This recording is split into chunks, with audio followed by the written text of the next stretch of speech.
Hello good morning guys, this is Ramana.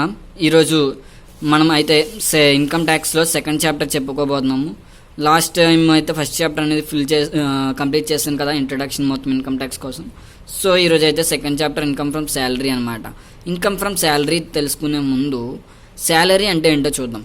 Salary అంటే ఒక person తను కష్టపడిన దానికి నెల అయిన తర్వాత ఇచ్చే అమౌంట్ ఏదైతే ఉందో దాన్ని శాలరీ అని చెప్పేసి చెప్తాం ఫ్రెండ్స్. శాలరీ అంటే మంత్లీ వన్స్ ఇచ్చేది, వేతనాలు అంటే వేజెస్ అంటే రెగ్యులర్గా ఇచ్చేవన్నమాట. ఓకేనా ఫ్రెండ్స్, శాలరీ అనేది మనకి మంత్లీ వన్స్ ఇస్తారు. ఒక బిజినెస్ మ్యాన్ ఉన్నారనుకుందాం, ఆ బిజినెస్ మ్యాన్ అనే వారికి ఇన్కమ్ ఎక్కడి నుంచి వస్తుంది అంటే తను చేసే బిజినెస్ ద్వారా ఇన్కమ్ అనేది వస్తుంది.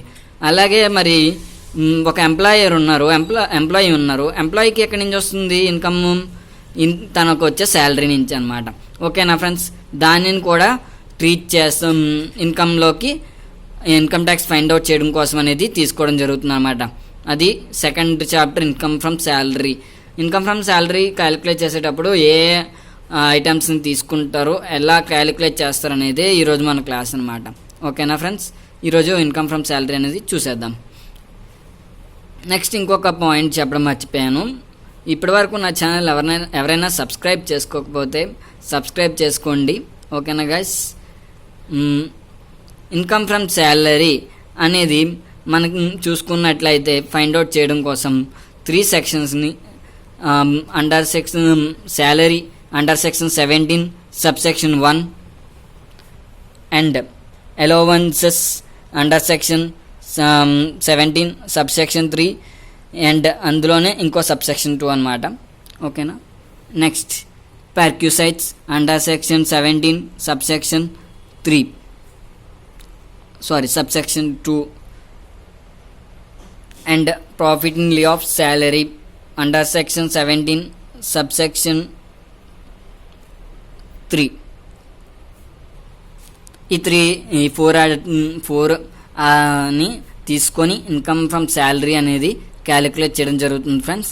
నెక్స్ట్ ఇంకోటి చూసుకున్నట్లయితే శాలరీ కూడా ఇన్కమ్ అనేది ఇన్కమ్ ఫ్రమ్ శాలరీ అనేది ఎప్పుడు తీసుకుంటామంటే సేమ్ యాజ్ ఇట్ ఈస్గా ఇన్కమ్ అనేది 2,50,000 ఎప్పుడైతే క్రాస్ అయ్యిందో అప్పుడు ఇది తీసుకోవడం జరుగుతుంది.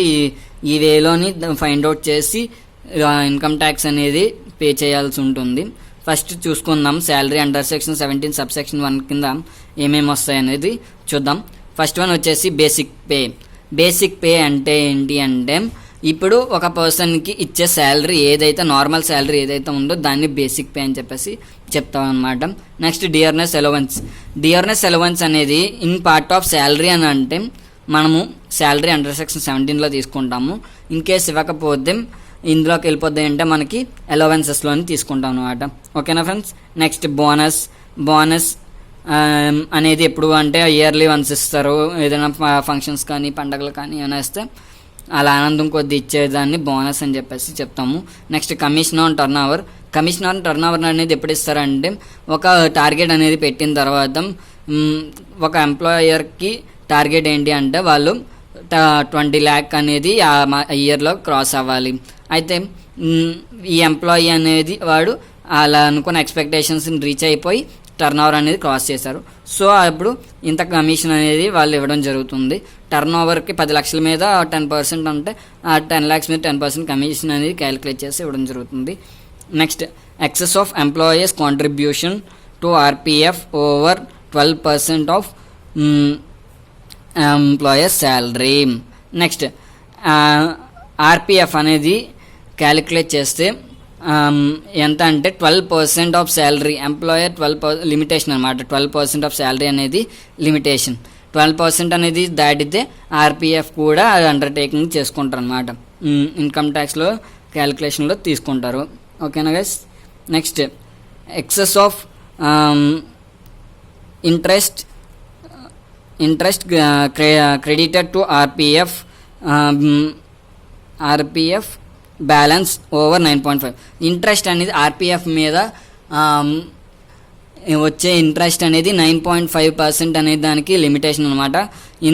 గుర్తుపెట్టుకోండి, 12% అనేది ఆర్పిఎఫ్ లిమిటేషను, ఇంట్రెస్ట్ ఆర్పిఎఫ్ మీద వచ్చే ఇంట్రెస్ట్కి 9.5 లిమిటేషన్ అనమాట.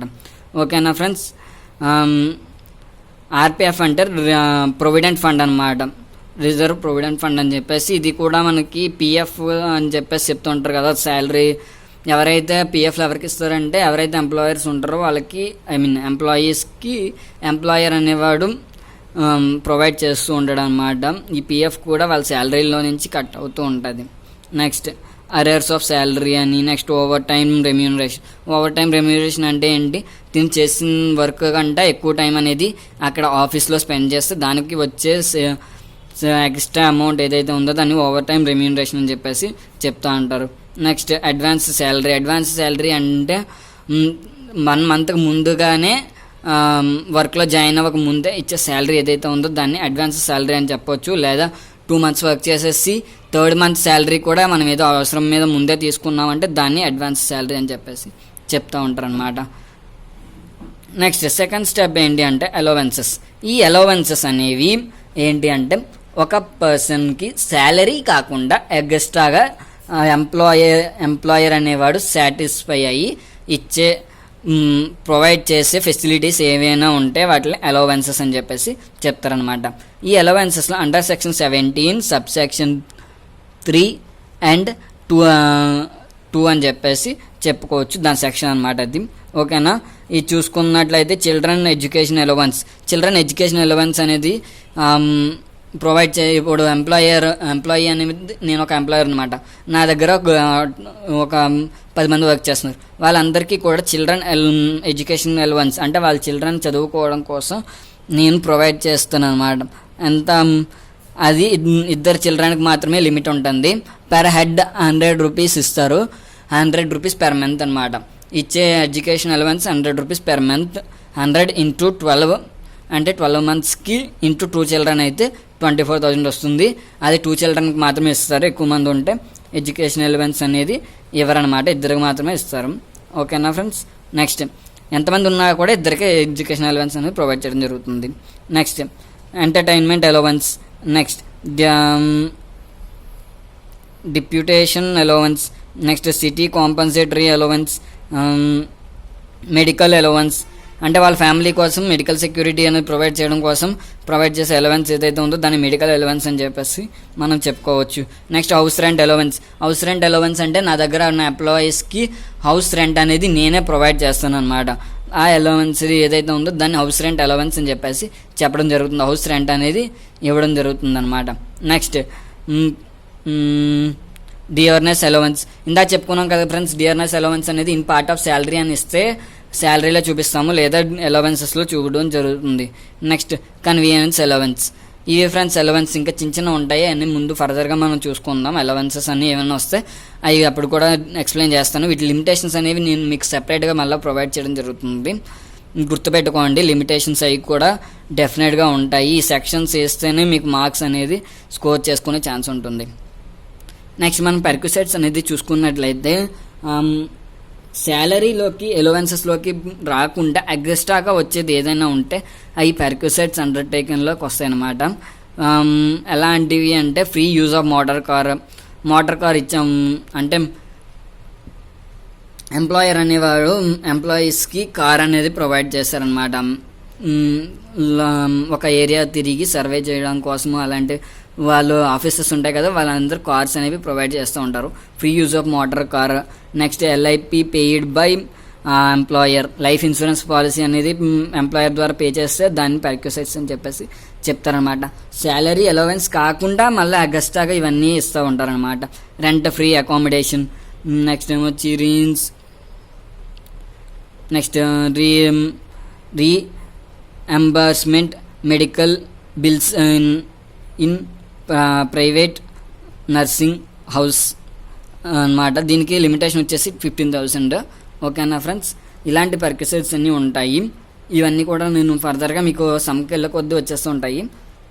చూసుకున్నట్లయితే నెక్స్ట్ స్టెప్ వచ్చేసి profit in lieu of salary అనేది మనకి చూసుకున్నట్లయితే profit in lieu of salary under section 17 sub section 3 ప్రకారం వస్తుంది. Profit in lieu of salary అంటే ఈ ఇచ్చిన దీని profit in lieu of salary అనేది ఎంప్లాయీ సాటిస్ఫై అయ్యి ప్రాఫిట్తో పాటు శాలరీతో పాటు ఎక్స్ట్రాగా ఇచ్చే దాన్ని ఏదైతే ఉంటుందో దాన్ని profit in lieu of salary అని చెప్పేసి చెప్తూ ఉంటారు అనమాట. ట్రావెల్ కమిషన్ అనమాట. లీవ్ ట్రావెల్ కన్సెషన్ అని చెప్పేసి చెప్తారన్నమాట. ఫుల్లీ ఎగ్జామ్టెడ్ అది. నెక్స్ట్ లీవ్ ఎన్కాస్మెంట్ అనమాట. ఇవి హాలిడేస్ అయినప్పటికీ కూడా ఇవి కూడా ప్రొవైడ్ చేస్తూ ఉంటుంది. శాలరీస్ అనేది ఎప్పటికప్పుడు ఇచ్చేయడం జరుగుతూ ఉంటుంది.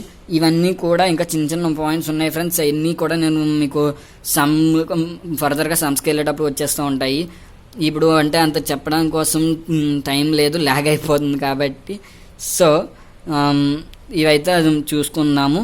నెక్స్ట్ మీకు ఎవరికైనా డౌట్స్ ఉంటే కింద కాంటాక్ట్ నెంబర్ అయితే ఇవ్వడం జరుగుతుంది. మీకు ఇవి కావాలి అంటే నాకు కాంటాక్ట్ నెంబర్ వాట్సాప్ మెసేజ్ చేయండి, నేను మీకు ఇవి ప్రొవైడ్ చేయడం జరుగుతుంది ఫ్రెండ్స్. నేను లాస్ట్ టైం ఇన్కమ్ ట్యాక్స్ కూడా చెప్పాను కదా, కాంటాక్ట్ నెంబర్ ఇచ్చాను డిస్క్రిప్షన్లోని, చూడండి, చూసి మెసేజ్ చేయండి. నేను మీకు ఒక క్వశ్చన్ పేపర్ పంపిస్తాను 2019 ఎవరికైనా కావాలి అంటే. ఓకే ఫ్రెండ్స్, నాకు తెలిసి ఈరోజు మీకు ఈ క్లాస్ అర్థమైంది అనుకుంటున్నాను. జస్ట్ ఇది ఇంట్రడక్షన్ అనమాట, సెకండ్ ఇన్కమ్ ఫ్రమ్ శాలరీలోని. ఓకేనా ఫ్రెండ్స్, గుర్తుపెట్టుకోండి. మళ్ళీ ఒకసారి చెప్తున్నాను. Salary under section 17 subsection 1 and allowances under section 17 subsection 3 and second and perquisites వచ్చేసి under section 17 subsection 2 and profit in lieu of salary under section 17 subsection 3 and deductions under section 16 కూడా ఉంటుంది. ఇది మీకు ఫర్దర్గా వస్తుంది సమ్కి వెళ్ళవద్ది. నెక్స్ట్ క్లాస్ నుంచి సమ్స్ అయితే స్టార్ట్ చేసేసుకుందాం ఫ్రెండ్స్. Thank you. మీకు ఎలా అర్థమైంది అనేది నాకు కామెంట్ బాక్స్లో కామెంట్ చేయండి. ఏమైనా డౌట్స్ ఉంటే నాకు కామెంట్ బాక్స్లో కామెంట్ చేస్తే నేను మీ వీలైనంత వరకు చాలా ఫాస్ట్గా మీ డౌట్స్కి రిప్లై ఇస్తాను guys. Thank you for watching my channel. Please like, share and subscribe. Thank you for watching. Next వీడియోలో కలుసుకుందాం. Bye bye.